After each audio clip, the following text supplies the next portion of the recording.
আমার চুলটা এত লম্বা কী করে, আমি চুলে কি কি ইউজ করি আজকের ভিডিওতে কিন্তু সেটাই শেয়ার করতে চলেছি।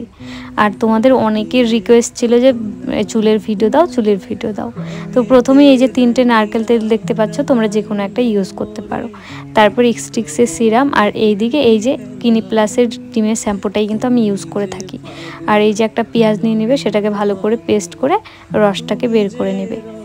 আর তোমরা যখন শ্যাম্পু ইউজ করবে চুলে, তার আগে কিন্তু ভালো করে চিরুনি করে নেবে, যাতে কোনো জট না থাকে। তাহলে কিন্তু তোমাদের দেখবে শ্যাম্পু করার পর চুল একেবারেই ছিঁড়বে না। আর এই যে পেঁয়াজের রসটা, এটা কিন্তু সপ্তাহে তোমাদের 2 দিন করে দিতে হবে।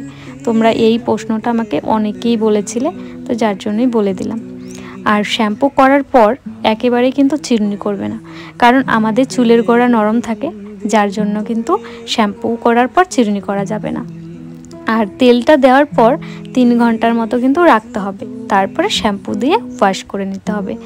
আর আমি কিন্তু কোনো রকম কোনো কন্ডিশনার ইউজ করি না। তো শ্যাম্পু করার পর এই যে প্রথমেই কিন্তু আমি এক্সট্রিক্সের সিরামটা ইউজ করে নিলাম।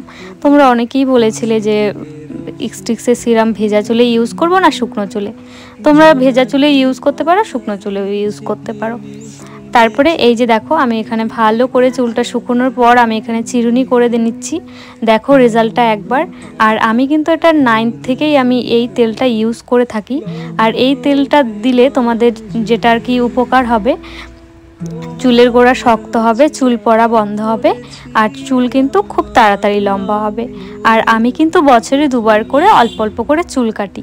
আর চুল একটু একটু করে কিন্তু নিচটা যদি তোমরা চুলটা কেটে দাও, তো সেক্ষেত্রেও কিন্তু চুলটা তাড়াতাড়ি বড় হওয়ার সম্ভাবনা থাকে। তো এভাবেই আমি আমার নিজের চুলের যত্ন নিই। তো তোমাদের ভিডিওটা কেমন লাগলো অবশ্যই কমেন্ট করে জানিও। দেখা হচ্ছে তোমাদের সাথে নেক্সট ভিডিওতে। টাটা।